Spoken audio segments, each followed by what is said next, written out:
자, 오늘은 역사상 등장하는 그 전설상의 동물, 짐승, 또 현실 속에 있는 동물에 대한 이야기를 좀 해보려고 합니다. 생물에 대한 이야기를 해보려고 합니다. 하나는 용이고요. 또 하나는 거북입니다. 용과 거북을 거론한 이유는 이 고대사를, 이제 한일 고대사를 보다 보면 용과 거북에 대한 이야기가 양국에 공통으로 등장해요. 서양에서는 사실은 용은 좋은 의미가 아니에요. 서양에서는 특히 기독교 문화권에서는 용 그러면 사탄, 대적하는 악의 상징, 다시 말해서 붉은 용, 더더구나 붉은 용 그러면은 아주 최악의 그 나쁜 동물로 이렇게 표시되고 있지만, 동양으로 오면 이 용이라고 하는 것은 중국에서는 아주 길조에 해당되는 상상 속의 동물이죠. 그리고 이게 한반도로 넘어와서도 용 그러면 임금님의 골용포, 그래서 용은 임금을 상징한다 이렇게 되고, 중국에서는 용은 태양의 신이죠. 물과 관련됩니다. 그런데 이 용이 일본 쪽에 와서도 상당히 자주 발견이 돼요. 그리고 그 용은 물의 신입니다. 물과 관련되는, 그러니까 풍랑을 막아주는, 또 그런 그 악을 제거해주는 그런 길조에 해당되는 동물로 이제 용이 자주 등장을 해요. 그래서 한국과 일본의 공통으로 고대사에 보면 이 삼국시대의 그 무왕조의 그 무왕의 탄생 그 설화를 보면 용이 연못가에 나타나서 과부와 사랑을 나누어서 아이가 태어났는데 그가 백제 무왕이 되었다, 이런 이야기가 나오고, 그런데 그 용은 일본에 가면 많이 발견이 돼요. 그래서 일본의 사찰이나 또 신사, 진자라는 곳을 가면 그 이제 손을 씻는 곳이 있거든요. 진자 같은 경우는 그걸 데미즈야 또는 데미즈샤 이렇게 얘기하는데, 손을 씻고 들어가라 이렇게 이제 돼 있어서, 그리고 보면 용이 그 물 나오는 부분에 이렇게 포진해 있는 경우들이 있습니다. 지역에 따라 다른데 용이 자주 발견되는 곳은 관서지방, 그리고 이 서쪽 지방, 그러니까 교토를 중심으로 봤을 때 서쪽 지방에서 많이 발견이 되죠. 용은 한반도나 일본 쪽에서는 길조입니다. 좋은 의미의 상상 속의 동물이죠.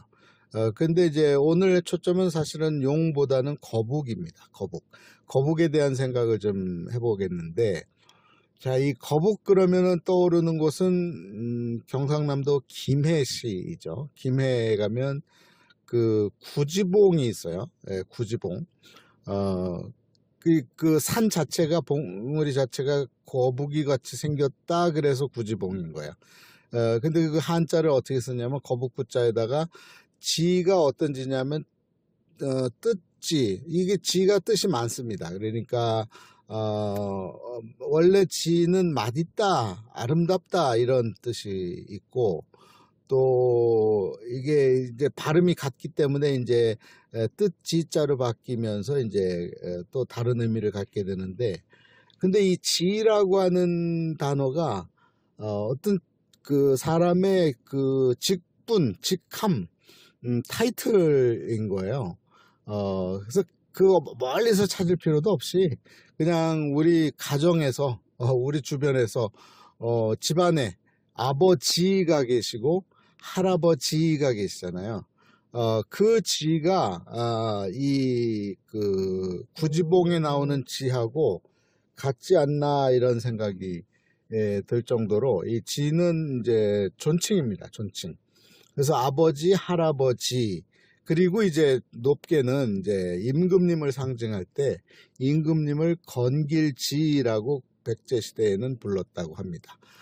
백성들이 임금을 부를 때에는 이 거론할 때는 건길지께서 이렇게 얘기해야지 왕실 안에서 얘기하는 어라하께서 이렇게 하면 안 됩니다. 왕실에서만 쓸 수 있는 게 어하라이고 이 백성들은 건길지라고 불러야 된대요. 그 지 자체가 좋은 뜻이라는 거죠. 근데 이 지를 갖고 있는 이름이 일본 쪽에서 이제 많이 발견이 되는데, 이 곤지, 일본서는 곤키오 이렇게 발음을 하지만 이 기와 지는 거의 같은 발음권에 들어가면서 같은 의미를 갖는 거예요. 그 곤지 자체도 사실은 곤이 이제 한자가 어떻게 되냐면 태양에 버금간다 이런 뜻이에요. 태양과 견줄만 하다 이런 뜻이 곤이라고 하는 굉장히 좋은 단어입니다. 그래서 이 바다에서 음식물 할 때, 이 음식물 할 때 해양 바다의 제일 중요한 기본이 되는 게 이제 콤부라고 하는 그 다시마거든요. 다시마가 들어가야 돼요. 옛날에 조미료가 없을 때에는 다시마가 거의 대부분을 차지했다고 합니다. 그 정도로 중요한 게 다시마인데 그걸 콤부라 그래요. 그래서 곤지할 때 그 곤을 씁니다. 태양에 버금갈 만큼 바다에서는 중요한 해산 식물이다 이 말이죠. 그 곤하고 지 붙일 때 이제 그 지가 아마도 이제 한자는 여러 한자를 쓸 수 있어요. 그 사람인변에다가 손가락질을 쓸 수도 있고, 그런데 이제 이 곤지왕 등장하기 전에 300년대 중후반에 칠지도를 명문에 보면, 칠지도의 명문에 보면 거기에 그 검을 받는 사람의 이름을 외왕지라고 돼 있어요. 외왕지. 추적을 해보니까 그 외왕지는 누구냐? 그 일대가 그 모노노베시족의 그 가문의 신사거든요. 그게 이소노 가미 신궁이라고 하는 것이 이 모노노베시의 시족의 시작이 누구냐면 우마시마지예요. 우마시마지.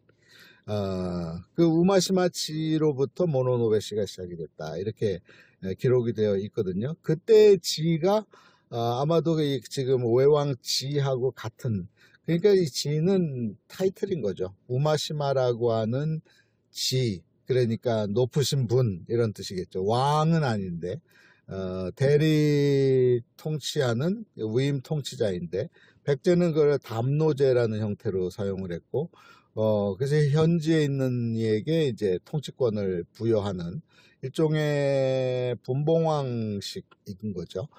그게 이제 지에 해당되는 거예요. 그런데 이제 곤지도 그런 뜻이 되고, 나중에 백제가 이제 400년대부터 일본 열도를 다스리면서 이 야마토 정권을 형성하면서 이 여러 명의 기술자 집단을 보내요. 수많은 국민들이 백제에 있었던, 반도에 있었던, 충청도 전라도 쪽에 있었던 백제인들이 일본 열도 땅에 와서 기술을 전수하면서 그 기술자 집단 중에 아지사주라는 인물이 있습니다. 아지사주. 근데 그 아지사주를 다른 말로는 아직기라 그래요. 아직기. 아직기가 아직지일 수도 있습니다. 아직이 이름일 수 있고, 아지라는 게. 그리고 사주는 뭐냐면, 원래 사주는 사촌주예요. 그러니까 촌주로 사용한 사람, 주인 이 말이에요. 그러니까 그 일정 구역을 책임진 사람을 사주라 그래요. 그래서 아직은 이름이고, 근데 그 사주를 그냥 기로 발음해서 아직기. 근데 아직기는 지하고 같은 의미를 갖고 있는 높은 분이다, 높은 사람이다 이렇게 되는 거죠. 그렇게 저는 이제 풀이를 합니다. 그래서 이 지라고 하는 것이 어떤 타이틀을 뜻하는데, 그럼 왜 김해에 있는 이 구지봉은 같은 지를 사용을 했을까? 그리고 또 거북은 왜 등장했을까? 이런 생각을 해보면, 이 거북의 의미는 특히 이제 한반도 북부에서 이제 동명설화, 동명설화가 있잖아요.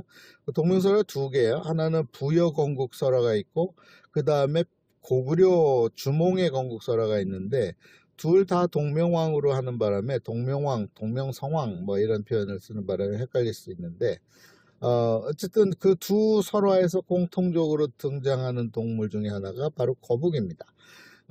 이 부여 건국설화에서도 그렇고 이 고주몽의 고구려 건국설화에서도 그렇고 적에게 쫓겨서 오도가도 할 수 없을 만큼 바로 앞에 물로 강이 흐르고 뒤는 적군이 공격해 오는데 그럴 때 물속에서 물고기와 거북이 등을 내밀어서 무사히 건너갈 수 있었다라고 하는 설화가 있어요. 그때 이제 거북이 등장합니다. 그러니까 이 거북은 어떤 상징이냐면 이동 수단인 거죠. 이동 수단. 그래서 이제 이게 일본으로 오면 이 거북이 뭐가 되냐면 배를 상징합니다. 배. 예. 그래서 이제 그 거북을 타고 무사히 건너갈 수 있었다라고 하는 이 고대 설화가 있듯이 이제 일본 쪽에 오다 보면 일본의 어떤 지배자가 등장할 때 바위 배를 타고 내려왔다, 하늘에서 내려왔다, 뭐 이런 이야기 등등이 나올 때 그 바위 배의 바위는 거북을 상징하는 거예요. 그 거북은 그 사지에서 그 구해주는 길조죠. 그 좋은 의미의 동물이 이제 이 거북이 되는 거죠. 그래서 일본에서도 한반도의 남부 지역에서 특히 이 가야와 관련되는 설화 등에서 이제 거북이 등장하지만 일본에는 더 많이 등장한 거북이 등장하고 그 거북은 일본에서는 바위로 표현이 됩니다. 바위. 그러니까 바위를 타고 넘어온 그 대표적인 한반도와 일본 쪽에서 나오는 거북과 관련되는 바위와 관련되는 게 이제 그 호미곶에 있는 포항에 있는 호미곶에서 연호와 세오, 연호랑 세오녀가 바위 배를 타고 일본 열도로 넘어온 설화가 있어요. 그러니까 바위가 자동으로 움직여 가지고 그게 배가 된 거죠. 그래서 일본 열도에 와서 지배자가 됐다, 이런 이야기거든요. 그러니까 이 거북은 바위를 상징하고 바위는 또 배를 상징하는 이동 수단을 상징하고 안녕을 지키는 안전을 지켜주는 그런 동물에 해당이 돼요. 그러니까 용과 거북은 둘 다 물의 신과 관련이 되는 거고 물의 신과 관련되는 이 한반도 내에서의 대표적인 국가는 가야입니다. 가야. 백제에 앞서서 가야. 그러니까 가야에 살던 사람들이 일본 열도를 건너오기 위해서는 현해탄을 건너야 되는데 그때 그들을 안전하게 데려다 준 신이 이제 용신이자 이제 거북신 이렇게 되는 거죠. 그래서 이제 이 한반도나 일본 열도 땅에서 거북하고 용은 좋은 의미의 상상 속에 용은 상상의 동물이고 거북은 실존한 동물이고 그들은 행운의 상징이죠. 안전의 상징이고 물의 해양의 신의 상징이 바로 거북이 되는 거예요. 그러니까 이 일본 열도에서의 어떤 그 절이나 사찰이나 신사 같은 데 가면 용이 발견이 되고 또 이 거북이 발견될 때에는 이 좋은 뜻으로 상징되고 또 그와 더불어서 이제 곁다리를 붙는 게 토끼예요. 토끼. 토끼가 이제 일본 신화에 등장을 하는데 토끼와 관련되는 거 특히 하얀 토끼, 하얀 토끼 설화는 이제 그 일본 신화를 만드는 창작자들이 그 동일해요. 내용은 같아요. 그 일본 열도와 그 분리되어 있었던 어떤 섬에서 그게 아마 오키노시마 같은데 거기에서 이 바다를 건너서 오려고 했는데 이제 거북이였을 것이다, 이런 이제 추정이 가능해지고 그래서 어쨌든 거북은 그 목숨을 부지해주는 지켜주는 신성한 동물로 여겨지는 거죠. 그래서 이 한반도에서도 김해 구지봉이 거북이 모양을 하고 있는 이 언덕이다, 이런 뜻에서 이제 구지봉이긴 해도 이 거북의 의미는 안전을 지켜주는 동물이다, 이렇게 생각이 되는 거죠. 그 아침에 산책 나와서 이 상상의 동물인 용과 그리고 거북에 대한 생각을 한번 해봤습니다.